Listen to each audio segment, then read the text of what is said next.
Welcome to BSR history academy. Let's make history together. আজকে তোমাদের জন্য একটা ইতিহাসের খুব ভালো এবং গুরুত্বপূর্ণ বই নিয়ে আমি চলে এসেছি। এটা একটা বুক রিভিউ এবং তোমাদের ক্লাসগুলো পরপর আসতে থাকবে। আজকে যেটা আমরা পেয়েছি আমাদের হাতে যে বইটা আছে এবং বইটা আমি পার্সোনালি পড়েওছি, বইটির নাম হচ্ছে ভারতের ইতিহাস প্রাচীন যুগ থেকে 1977 খ্রিস্টাব্দ অবধি। বইয়ের লেখক হচ্ছেন অতুল চন্দ্র রায় এবং সুরঞ্জনা সান্যাল। এই বইটি সম্পর্কে রিভিউ করতে গিয়ে আমি দেখলাম ইউটিউবে খুব কমই এই বইটি সম্পর্কে রিভিউ আছে। মৌলিক লাইব্রেরি থেকে প্রকাশিত বইটি, এবং বইটি পুরো ভারতের ইতিহাসকে সুন্দরভাবে তুলে ধরা হয়েছে। এবং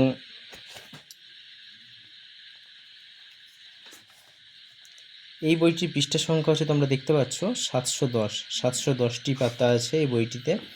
এবং বইটার একটু তোমাদের ডিটেলসটা একটু দেখে দিই। এবং এটা একটা বড়ো সাইজের, ঠিক আছে, নর্মাল বইয়ের থেকে একটু সাইজটা এটার বড়ো, সেই হিসেবে পড়তে এবং লেখাগুলিও খুব সুন্দর।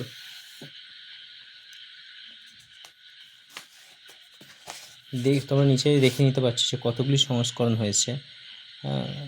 প্রথম সংস্করণ প্রকাশিত জানুয়ারি 1999 সালে। তারপর থেকে কিন্তু বইটা এখনও পর্যন্ত চলছে এবং পরিমার্জিত পুনর্মুদ্রণ হয়েছে জুন 2022-23-এ। বইটির মূল্য রাখা হয়েছে 700 টাকা মাত্র, এবং তোমরা অবশ্যই ডিসকাউন্টে তোমরা অবশ্যই পেয়ে যাবে। এবং বইটা যে সমস্ত জায়গাগুলোকে কভার করবে, যে সমস্ত পরীক্ষাগুলোকে কভার করবে, তার মধ্যে ইউজিসি, সিবিসিএস, ইউজি যে সমস্ত সেমিস্টারগুলো আছে সেগুলোকে কভার করবে। ডাব্লিউবিসিএস, ইউপিএসসি, এসএসই, পিএসই, এছাড়াও স্কুল সার্ভিস কমিশন এবং নেট সেটের জন্য কিন্তু বইটা গুরুত্বপূর্ণ তোমাদের হতে চলেছে। এবং বইটার যে অনেকগুলো ভালো দিক তোমাদের কাছে তুলে ধরা হয়েছে, সেটা হচ্ছে বইটা খুব সুন্দরভাবে গল্পের আকারে লেখা হয়েছে। প্রাচীন যুগের যুগ বিভাজনে সেখানে তোমরা দেখো ইতিহাসের মূল ভিত্তি থেকে শুরু করে প্রাগৈতিহাসিক যুগ, বৈদিক সভ্যতা, প্রতিবাদী ধর্ম আন্দোলন এবং পরপরভাবে চ্যাপ্টারগুলোকে আমরা সাজানো আছে। এরপর সুলতানি যুগ বা মধ্যযুগ থেকে আমরা তথ্য পাচ্ছি। এবং তারপর তোমরা জানো যে মুঘল যুগ, শিখ জাতির উত্থান, এই সমস্ত তথ্যগুলো কিন্তু সুন্দরভাবে দেওয়া আছে। চলো তোমাদের একটা চ্যাপ্টার দেখিয়ে দিই, তবে তোমরা বুঝতে পারবে যে কী সুন্দরভাবে লেখা হয়েছে। আচ্ছা, ধরো এই বৈদিক সভ্যতার ধরো। বৈদিক সভ্যতা দেখো তোমরা যে এই সময়কালে যে প্রাগৈতিহাসিক যুগটা আমাদের চলছিল, সেখানে হরপ্পার যে বৈদিক সভ্যতার সঙ্গে হরপ্পার সম্পর্ক খুব সুন্দরভাবে গল্পের আকারে দেওয়া আছে। এবং বইটিতে সুন্দর সুন্দর, মানে এক কথায় সহজ সরলভাবে দেওয়া আছে। এবং যারা ইতিহাস পড়তে ভালোবাসো, বা অনেকে আছে যাদের ইতিহাস সাবজেক্ট নয়, যাদের ইতিহাস পড়তে ভালো লাগে, তাদের জন্য কিন্তু বইটা গুরুত্বপূর্ণ হতে চলেছে। এবং ছোট ছোট আকারে বিভিন্ন ছবিরও অবতারণ করা হয়েছে এখানে। এছাড়া তোমরা আরও দেখতে পাবে যে মৌর্য সাম্রাজ্য তথ্য। এবার চলে আসে আমরা প্রাচীন বাংলা সংস্কৃতি। সেখানে দেখো প্রাচীন বাংলার ধর্ম, প্রত্যেকটি টপিককে সুন্দরভাবে তুলে ধরা হয়েছে। সুলতানি আমল, ভক্তি আন্দোলন থেকে দেখো। এবং এই বইয়ে অনেক কিছু তথ্য আছে যেগুলো অনেক বাংলা বই কিন্তু আমরা পাচ্ছি না। ঠিক আছে, এবার চলে আসা যাক পরের জায়গাটায়, আমরা একটু আলোচনা করে নিই। মুঘল সাম্রাজ্যের বিস্তৃতি। এখানে ছবির ব্যবহার করা হয়েছে, এবং অনেক ক্ষুদ্র ক্ষুদ্র তথ্য দেওয়া আছে। মূলত যে বিষয়টা, এটা যারা ইতিহাসটাকে ব্রডভাবে পড়তে চাও তাদের জন্য বইটা খুবই গুরুত্বপূর্ণ হতে চলেছে। এছাড়া যে সমস্ত বন্ধুরা তোমরা ইতিহাস পড়তে ভালোবাসো, তাদেরও কিন্তু ভারত ইতিহাস সম্পর্কে একটা পুঙ্খানুপুঙ্খ তথ্য এবং গল্পের আকারে, যেটা তোমাদের কাছে খুবই মনোমুগ্ধকর হবে বলে আমার মনে হয়। এবার এখানে অনেক কিছু তথ্য যেমন তুলে ধরা হয়েছে, পুরো ভারতের ইতিহাসকে তুলে ধরা হয়েছে খুব সুন্দরভাবে। 1977 সাল অবধি ম্যাক্সিমাম ক্ষেত্রে আমরা নেহেরু যে সময়কালটা, সেই সময়কালটা 1964, এই সময়কালের মধ্যেই আমরা দেখি, কিন্তু এখানে তারপরেও সময়কালটাকে কিন্তু এক্সটেন্ড করা হয়েছে।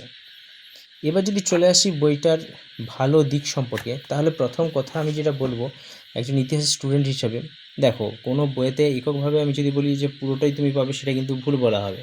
কিন্তু এই বইটা এমন একটা বই যে বইতে আমরা পুঙ্খানুপুঙ্খ অনেক তথ্য পাবো। এবং এর আরেকটা প্লাস পয়েন্ট হচ্ছে এটা গল্পের আকারে লেখা হয়েছে। এটা সুন্দর গল্পের আকারে লেখা হয়েছে। এবং তোমরা সংস্করণগুলো দেখেই বুঝতে পারছো যে 1999 সাল থেকে এখনও পর্যন্ত কিন্তু এই সংস্করণ চলছে। বইটা যথেষ্ট গুরুত্বপূর্ণ। এবার যদি নেগেটিভ পয়েন্ট বলা হয়, তাহলে আমার মনে হয় যে বিশেষ কিছু নেগেটিভ পয়েন্ট আমি এখনও পাচ্ছি না। কিছু কিছু জায়গায় আমার মনে হয়েছে যে গল্পের আকারে লেখা হয়েছে ঠিক কথাই, কিন্তু হয়তো আরেকটু সংক্ষিপ্তভাবেও কিন্তু দেওয়া যেত। এছাড়া বইয়ের পেজ কোয়ালিটি খুব সুন্দর। বইয়ের যে হরফ আছে তোমরা নিজেরাই দেখে নিতে পারবে। দেখো হরফও যথেষ্ট সুন্দরভাবে, মানে কারোর পড়তে অসুবিধা হবে না। এবং একটা কথা বলতে পারি যে বইটা পড়তে তোমাদের কোনো, মানে যে একটা হয় না যে ইতিহাসের বই পড়ছো মানে একটা ধারণা আছে যে গাদা গাদা পড়তে হয়, হ্যাঁ একটা বোরিং ফিল লাগবে, কি এমন কিন্তু কোনো বিষয় এখানে তোমরা পাবে না। অর্থাৎ বইটা তোমরা খুব সুন্দরভাবেই পড়তে পারবে। তো বইটা তোমরা তোমাদের সংগ্রহে অবশ্যই রাখতে পারো। বইটার সম্পর্কে সাধারণত ইউটিউবে খুব কমই আমি ভিডিও দেখেছি। আমিও তো স্টুডেন্ট বা স্টুডেন্ট বলতে পারো, তো সেই হিসেবে আমিও অনেক রিভিউ দেখেছি। এই বইটার রিভিউ কিন্তু খুব একটা প্রকাশিত হয় না, যদিও বইটা বহুল প্রচলিত এবং দীর্ঘদিন থেকে বইটি প্রকাশিত হচ্ছে। তোমরা তোমাদের সঙ্গে অবশ্যই বইটিকে রাখতে পারো। দাম দেওয়া আছে 700 টাকা এবং মৌলিক লাইব্রেরি থেকে বইটি প্রকাশিত হয়েছে। তাহলে দেখা হচ্ছে অন্য বুক রিভিউ নিয়ে। সকলে সুস্থ থেকো, ভালো থেকো। বিএসআর হিস্ট্রি একাডেমির সাথে থেকো। Let's make history together. তোমাদের জন্য অবশ্যই পরবর্তী ক্লাস খুব শীঘ্রই আনা হচ্ছে, সাথে থেকো।